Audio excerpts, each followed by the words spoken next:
محتاجين في الاهلي مهاجم زي فلافيو او عماد متعب، مش كده؟ لاعب يكون عالمي بيلعب براسه وبيخلص كل الكرات العرضية اللي بيعملها علي معلول، لاعب يكون محطة للفريق ويتبني عليه لعب، كمان لاعب يكون لسه سنه مناسب مش عدى 30 سنة، والاهم من ده كله لاعب يكون قيمته التسويقية ما تعديش ال 2 مليون يورو علشان ادارة النادي الاهلي ما تزعلش. كل المعادلة الصعبة دي موجودة في اللاعب اللي جايبهولك النهاردة. انا مش عارف ازاي اللجنة اللي برئاسة هاني رمزي مش عارفة تعرض على كولر مهاجمين زي دول. متخيل ان لجنة بتاخد ملايين مش عارفة تجيب مهاجم للنادي الاهلي، وواحد زيي او واحد غير يعني صانع محتوى على اليوتيوب. انا شايف ان احنا بنرشح مهاجمين على اعلى مستوى على امل ان ادارة النادي الاهلي تشوفهم وتتعاقد معاهم ويكونوا اضافة للنادي الاهلي. تعال نشوف مين اللاعب اللي جابهولك النهاردة. ماتيوس بيكسوتو، لاعب برازيلي بيلعب في الدوري البرازيلي مع نادي غياس البرازيلي، من مواليد 1995، يعني عنده كده 28 سنة،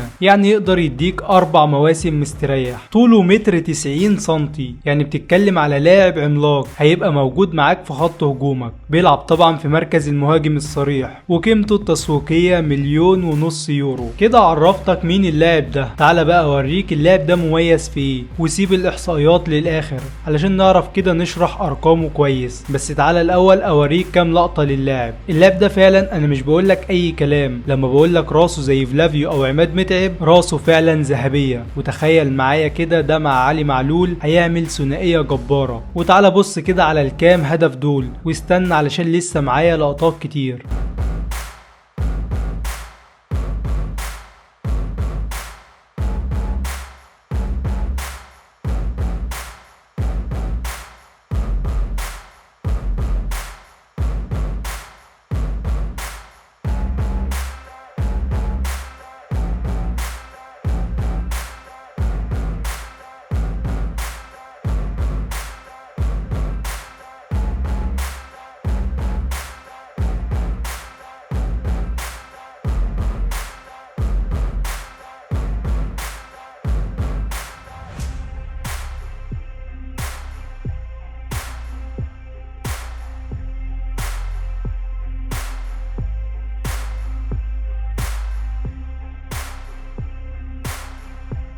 اللاعب ده كمان رجليه كرباج وبيخلص قدام الجون. انا مش جايب لك لاعب بيلعب براسه وخلاص، لا، اللاعب هيعمل اضافة فعلا في خط هجوم النادي الاهلي.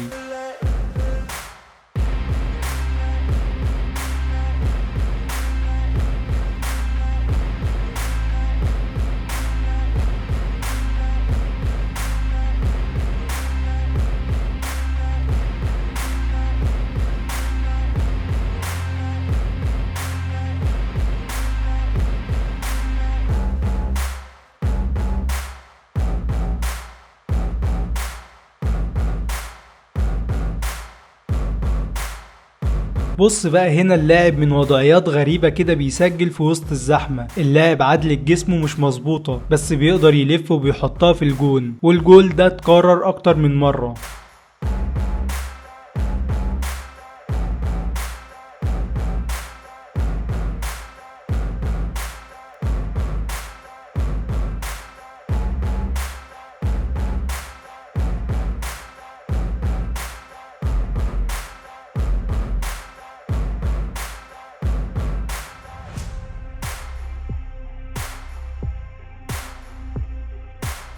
كمان اللاعب محطة للفريق تقدر تبني عليه لعب، ويقدر يلعب لك الناس اللي جاية من تحت زي ديانج او بالتحديد كده امام عاشور، بالاضافة للجناحين الشحات ورضا سليم او بيرسي تاو.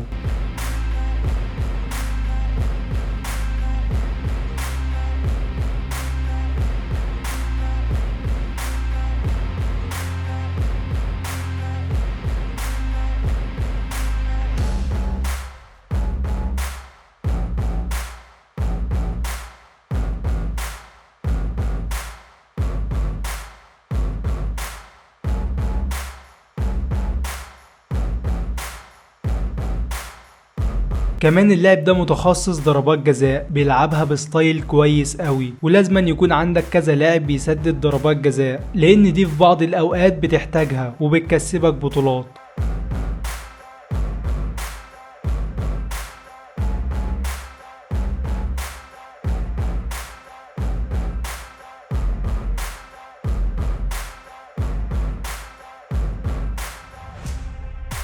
طب تعالى بقى على الاحصائيات. قبل ما ابدا انا جايب لك لاعب قيمته التسويقيه 1.5 مليون، يعني مش هتلاقي ارقام هالاند معاك، هي ارقامه كويسه بالنسبه لقيمته. كمان اللاعب مش بيلعب في الدوري الياباني ولا الدوري الصيني، اللاعب بيلعب في الدوري البرازيلي اللي يكاد يكون في فرق اساسا فيه افضل من الدوري البرتغالي والفرنسي والسويسري، وعندهم لعيبه قيمتها التسويقيه معديه ل 20 مليون يورو. فده كده لاعب وسطهم قيمته 1.5 مليون بس تعالى بقى اوريك ارقامه، وهقول لك اخر 3 مواسم للاعب علشان ده اللي يهمك. في موسم 2021 وفي الدوري البرازيلي لعب 27 مباراه، قدر اللي هو يسجل 12 هدف ويصنع هدف، يعني ساهم ب 13 هدف، وده موسم كويس قوي للاعب. اما في موسم 2022 اللاعب شارك في الدوري البرازيلي 35 مباراه، قدر اللي هو يسجل 15 هدف ويصنع 2، يعني ساهم ب 17 هدف، وده برضه موسم كبير للاعب. اما في الموسم الحالي الريتم بتاعه انخفض شويه، لعب 21 مباراه سجل 4 اهداف وصنع 2،